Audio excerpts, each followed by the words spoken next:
नमस्कार दोस्तों, स्वागत है आपका आज की बेहद बड़ी और जरूरी खबरों में। लेकिन खबर में आगे बढ़ने से पहले अगर आपको भी ऐसा लगता है कि मोदी सरकार गरीबों और प्रवासी मजदूरों पर ध्यान नहीं दे रही है और आप इस बात के लिए मोदी सरकार का विरोध करते हैं, तो आप भी इस वीडियो को लाइक कीजिए और इस लाल बटन को दबाकर चैनल को फ्री में सब्सक्राइब करके घंटी बजाइए और कमेंट में लिखिए जय हिंद। रुख करते हैं पहले खबर की तरफ। यूपी में शराब की दुकानें खोलने पर सरकार को नोटिस जारी, अब 12 मई को सुनवाई। जी हां दोस्तों, इलाहाबाद हाईकोर्ट ने उत्तर प्रदेश में शराब की दुकानें खोलने के खिलाफ दाखिल जनहित याचिका पर नोटिस जारी किया है और याचिका में उठाए गए बिंदुओं पर राज्य सरकार से जानकारी मांगी है।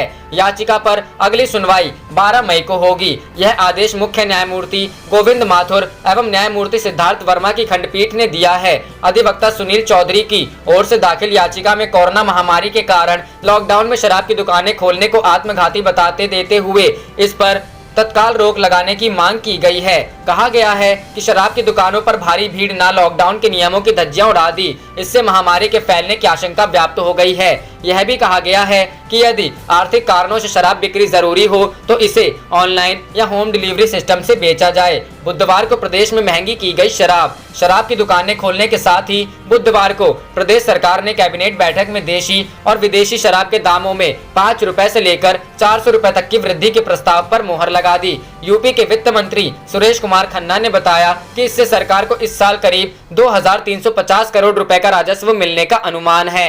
रुख करते हैं अगली खबर की तरफ। अच्छे लोग अल्कोहल का सेवन नहीं करते, ये बात सिख और अन्य धर्मों के लिए भी है। जी हां दोस्तों, टीएमसी के पूर्व सांसद ने कहा, मैं उन्हें सलाह नहीं दे सकता कि दैनिक जीवन में क्या करना है और क्या नहीं करना, लेकिन क्या आप राशन की दुकानों की जगह शराब के लिए कतार में खड़े इतने लोगों की कल्पना कर सकते हैं? मोदी जी को देखना चाहिए कि कितने लोग शराब के आदी हैं। लोग हंस रहे हैं और शराब पीते वक्त मोदी जी जिंदाबाद के नारे लगा रहे हैं। मुझे लगता है कि मोदी सरकार सिर्फ यही चाहती है।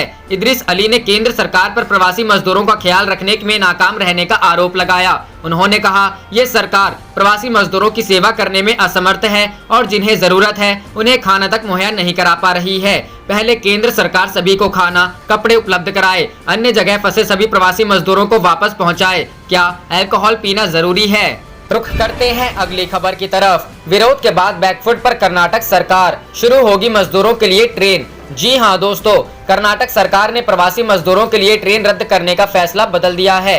येदियुरप्पा सरकार के इस फैसले की काफी आलोचना हो रही थी और विपक्ष भी हमलावर हो गया था। ट्रेन रोके जाने के बाद प्रवासी श्रमिकों ने अपने घर के लिए पैदल या साइकिल से चलना शुरू कर दिया था। इसे देखते हुए सरकार ने अपना फैसला वापस ले लिया है। इसी के साथ यह भी ऐलान हुआ कि ट्रेन शुक्रवार को कर्नाटक से बिहार के लिए रवाना होगी। ऐसे ही अन्य राज्यों के लिए भी ट्रेन शुरू की जाएंगी, लेकिन अभी इस अंतिम निर्णय लिया जाना बाकी है। अन्य राज्यों के लिए ट्रेन तभी रवाना होंगी जब संबंधित राज्य की सरकारें प्रवासियों के प्रवेश की इजाजत देगी। ताजा स्थिति के मुताबिक बिहार ने अपने लोगों की वापसी के लिए हरी झंडी दिखा दी है, लिहाजा शुक्रवार को एक ट्रेन प्रवासियों को लेकर कर्नाटक से निकलेगी। कर्नाटक की ओर से कुछ राज्यों को पत्र लिखकर उनके फैसले के बारे में जानकारी ली गई है। जिन जिन राज्यों में प्रवासियों को भेजा जाना है वहां के मुख्य सचिव, राजस्व विभाग और नोडल अधिकारी को पत्र भेजा गया है। ट्रेन चलाने को लेकर इन अधिकारियों से इजाजत मांगी गई है। संबंधित अधिकारियों की ओर से इजाजत मिलते ही टूरिस्ट, छात्र, तीर्थ यात्रियों और श्रमिकों को ट्रेन के जरिए भेजने का काम शुरू कर दिया जाएगा। अभी तक बिहार ने इसकी अनुमति दे दी है। बिहार से अनुमति मिलने के बाद अब शुक्रवार 8 मई से 15 मई तक हर दिन एक श्रमिक स्पेशल ट्रेन चलेगी। हालांकि अभी यूपी, राजस्थान, झारखंड, मणिपुर, त्रिपुरा, ओडिशा और बंगाल जैसे राज्यों से अनुमति का इंतजार है। आज की तारीख में सिर्फ बिहार ने अपने लोगों की वापसी के लिए इजाजत दी है। रुख करते हैं अगली खबर की तरफ। मुंबई में उत्तर प्रदेश जाने वाले प्रवासियों के आवेदन लेने हुए बंद। जी हां दोस्तों, कोरोना महामारी में जारी लॉकडाउन के चलते महाराष्ट्र में फंसे प्रवासी मजदूरों का बुरा हाल है। एक तरफ खाने को अन्न नहीं और दूसरी तरफ मुंबई में उत्तर प्रदेश जाने के लिए पुलिस थानों में जमा हो रहे आवेदन लेना भी बंद कर दिया गया है। इससे महाराष्ट्र में फंसे यूपी के लाखों प्रवासी मुश्किल में पड़ गए हैं। राज्य सरकार के एक वरिष्ठ अधिकारी ने बताया कि उत्तर प्रदेश, कर्नाटक और हरियाणा सरकार ने शर्त रखी है कि महाराष्ट्र में सभी प्रवासियों को 14 दिन क्वारंटीन करें और फिर कोविड की जांच के उपरांत ही उन्हें उत्तर प्रदेश आने दें, जबकि राजस्थान, बिहार, छत्तीसगढ़ और ओडिशा के प्रवासियों के लिए यात्रा पास बनाए जा रहे हैं। अधिकारी ने बताया कि इस शर्त के बाद महाराष्ट्र सरकार ने प्रवासियों को उत्तर प्रदेश जाने के लिए 2 दिन पहले तक जारी हो रहे पास बनाना अचानक बंद कर दिया है। इसके साथ ही ट्रेन के किराए को लेकर भी महाराष्ट्र और उत्तर प्रदेश सरकार में मतभेद है। प्रदेश सरकार को 15% ही प्रवासियों का किराया वहन करना है, लेकिन महाराष्ट्र सरकार इसके लिए तैयार नहीं है। उत्तर प्रदेश के अपर मुख्य सचिव गृह अवनीश अवस्थी की ओर से मुख्य सचिव महाराष्ट्र को जारी पत्र में कहा गया है कि ट्रेनों के माध्यम से यूपी के निवासियों को भेजे जाने के अनुमति पत्र प्रांत के जिलाधिकारियों के स्तर से प्राप्त हो रहे हैं। अनुमति पत्र भेजे जाने से पूर्व ही टिकट क्रय कराने का कार्यवाही संबंधित जिला द्वारा किया जाना, बिना सॉर्टिंग किए हुए टुकड़ों में सूचियां भेजा जाना, सूचियों में एकरूपता नहीं होना आदि कमियों के साथ आनन फानन में अनुमति पत्र प्राप्त होने के कारण समय की बर्बादी होती है। इसीलिए ट्रेन चलाने के 24 घंटे पहले ईमेल पर जिलावार यात्रियों की सूचियां भेजी जाएं। इस सूची में संबंधित जिलाधिकारी का अग्रसारण पत्र तथा यात्रियों की मेडिकल स्क्रीनिंग करा लिए जाने से संबंधित प्रमाण पत्र संलग्न हो। रुख करते हैं अगली खबर की तरफ। यूपी के पूर्व मुख्यमंत्री मुलायम सिंह यादव लखनऊ में प्राइवेट अस्पताल में भर्ती। जी हां दोस्तों, समाजवादी पार्टी के संरक्षक तथा उत्तर प्रदेश के पूर्व मुख्यमंत्री मुलायम सिंह यादव का स्वास्थ्य ठीक नहीं है। बढ़ती उम्र के कारण स्वास्थ्य संबंधी समस्या झेल रहे मुलायम सिंह को गुरुवार को दिन में लखनऊ के मेदांता अस्पताल में भर्ती कराया गया है। इमरजेंसी में भर्ती होने ही उनका इलाज शुरू हो गया और अब उनको प्राइवेट वार्ड में शिफ्ट किया गया है। देश के पूर्व रक्षा मंत्री मुलायम सिंह यादव को पेट में गड़बड़ी की शिकायत है। उनके साथ काफी देर तक उनके छोटे भाई और प्रगतिशील समाजवादी पार्टी के अध्यक्ष शिवपाल सिंह यादव, समाजवादी पार्टी के अध्यक्ष अखिलेश यादव तथा पूर्व सांसद डिंपल यादव भी अस्पताल पहुंची थीं। मेदांता अस्पताल के डायरेक्टर डॉक्टर राकेश कपूर ने बताया कि मुलायम सिंह यादव को तकरीबन 5 दिनों से कब्ज की दिक्कत थी। इस वजह से उन्हें बुधवार को मेदांता में भर्ती कराया गया था। एंडोस्कोपी के जरिए उनका उपचार किया गया, जिसके बाद अब उनकी स्थिति सामान्य है। शुक्रवार को उन्हें अस्पताल से डिस्चार्ज किया जा सकता है। मुलायम सिंह यादव बढ़ती उम्र की वजह से आने वाली बीमारियों से पीड़ित हैं। इसके साथ ही उन्हें पेट की दिक्कतों के चलते कई बार अस्पताल में भर्ती कराया जा चुका है। रुख करते हैं अगली खबर की तरफ। अमीरों की मुट्ठी में कैद है कानून और न्याय व्यवस्था। रिटायरमेंट के दिन विदाई भाषण में बोले सुप्रीम कोर्ट जज। जी हां दोस्तों, सुप्रीम कोर्ट के जज जस्टिस दीपक गुप्ता ने अपनी नौकरी के अंतिम दिन विदाई भाषण में जुडिशरी पर तीखी टिप्पणी की। बुधवार 6 मई को सुप्रीम कोर्ट बार काउंसिल द्वारा आयोजित वर्चुअल फेयरवेल पार्टी में जस्टिस गुप्ता ने कहा कि देश का कानून और न्याय तंत्र चंद अमीरों और ताकतवर लोगों की मुट्ठी में कैद में है। उन्होंने कहा, यदि कोई व्यक्ति जो अमीर और शक्तिशाली है वह सलाखों के पीछे है तो वह मुकदमे की पेंडेंसी के दौरान बार बार उच्चतर न्यायालयों में अपील करेगा, जब तक कि किसी दिन वह यह आदेश हासिल नहीं कर लेता कि उसके मामले का ट्रायल तेजी से किया जाना चाहिए। उन्होंने कहा, वर्तमान समय और दौर में न्यायाधीश इससे अनजान होकर आइवरी टॉवर में नहीं रह सकते कि उनके आसपास की दुनिया में क्या हो रहा है। उन्हें इसके बारे में जरूर पता होना चाहिए। जस्टिस गुप्ता ने कहा, ऐसा गरीब प्रतिवादियों की कीमत पर होता है जिनके मुकदमे में और देरी होती जाती है, क्योंकि वह धन के अभाव में उच्चतर न्यायालयों का दरवाजा नहीं खटखटा सकते।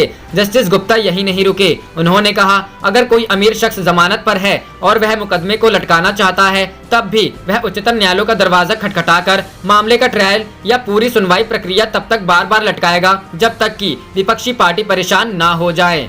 रुख करते हैं अगली खबर की तरफ। पीएम मोदी पर प्रियंका का तंज, लिखा, बुद्ध की वाणी दोहराना काफी नहीं। जी हां दोस्तों, बुद्ध पूर्णिमा के मौके पर प्रधानमंत्री नरेंद्र मोदी ने देश को करुणा का संदेश दिया। पीएम मोदी के भाषण के चंद घंटे बाद कांग्रेस महासचिव प्रियंका गांधी वाड्रा ने प्रवासी मजदूरों का एक वीडियो शेयर किया जिसमें वह अपनी व्यथा बता रहे थे। इस वीडियो को शेयर करते हुए प्रियंका ने लिखा कि सिर्फ भगवान की बात दोहराना काफी नहीं, अमल भी कीजिए। आज तक के वीडियो को शेयर करते हुए प्रियंका गांधी ने ट्विटर पर लिखा, मजदूरों को गुजरात से यूपी लाया गया, पैसे भी वसूले गए, आगरा और बरेली जाने वालों को लखनऊ और गोरखपुर ले जाकर छोड़ा जा रहा है। आज बुद्ध पूर्णिमा का दिन है। बुद्ध की वाणी करुणा की वाणी थी। प्रवासी मजदूरों के साथ करुणा भरा व्यवहार हो और उन्हें सहारा मिले। प्रियंका गांधी वाड्रा ने आगे लिखा, प्रवासी मजदूरों के साथ अच्छा व्यवहार करने का हमारा प्रयास होना चाहिए। सिर्फ भगवान की वाणी को दोहराना काफी नहीं है, सरकार को उस पर अमल करके दिखाना होगा और प्रवासी मजदूरों के साथ अच्छा व्यवहार करना होगा। लखनऊ पहुंची एक श्रमिक एक्सप्रेस में सवार मजदूरों से आज तक ने खास बातचीत की थी। अहमदाबाद से अपने घर लौट रहे इन मजदूरों का आरोप था कि रेल टिकट के बदले 690 रुपए लिए थे, जबकि एक पानी की बोतल, नमकीन और 4-4 लड्डू पूरे सफर के दौरान दिए गए। इसके अलावा कोई सहूलियत नहीं दी गई। रुख करते हैं अगली खबर की तरफ। अखिलेश यादव का योगी सरकार पर हमला, कहा मजदूरों के साथ कर रही धोखा। जी हां दोस्तों, समाजवादी पार्टी के राष्ट्रीय अध्यक्ष और पूर्व मुख्यमंत्री अखिलेश यादव ने एक बार फिर से बीजेपी पर जोरदार हमला बोला है। बीजेपी पर झूठ बोलने का आरोप लगाते हुए अखिलेश यादव ने कहा कि झूठ के पैर नहीं होते हैं। इस कहावत का सच जग जाहिर है, पर बीजेपी को इस पर यकीन नहीं है। यही वजह है कि बीजेपी सरकार और उसके प्रवक्ताओं के झूठे दावों का सच सामने आने में देर नहीं लगती है। कोरोना संकट के दौर में स्थानीय बेरोजगारों और बाहर से आने वाले मजदूरों को रोजगार मुहैया कराने के बीजेपी के दावे धोखे साबित हो रहे हैं। अखिलेश यादव ने कहा कि centre for monitoring Indian economy की रिपोर्ट बताती है कि 3 मई 2020 तक बेरोजगारी दर बढ़कर 27.1% पर पहुंच गई, जबकि मार्च 2020 में यह 8.74% थी। देश में 24.95% मजदूरों के पास कोई काम नहीं है। फिर रोजगार किसे और कहां मिल रहा है? क्या बीजेपी ने भ्रमित करने का ठेका ले रखा है? सीएम योगी पर निशाना साधते हुए अखिलेश यादव ने कहा कि मुख्यमंत्री के गृह जनपद गोरखपुर के श्रमिकों ने ही बताया कि भिवंडी से गोरखपुर लाने के लिए उनसे 745 रुपए ट्रेन का किराया वसूला गया। बीजेपी सरकार उत्तर प्रदेश के श्रमिकों को बाहर से मुफ्त वापस लाने का दावा करते नहीं थकती है, लेकिन सच्चाई कुछ और ही है। श्रमिकों के साथ यह धोखा शर्मनाक है। प्रदेश के अन्य जनपदों के श्रमिक भी अपनी टिकटें दिखा रहे हैं। लोग कह रहे हैं कि अगर ये रेल टिकट नहीं है तो क्या बंधक श्रमिकों को तोड़ने पर ली गई फिरौती की सरकारी रसीद है? देश भर के मजदूरों को लग रहा है कि अब वो बीजेपी सरकार के बंधक बन गए हैं। आप देख रहे थे आपका अपना चैनल जय हिंद जय भारत।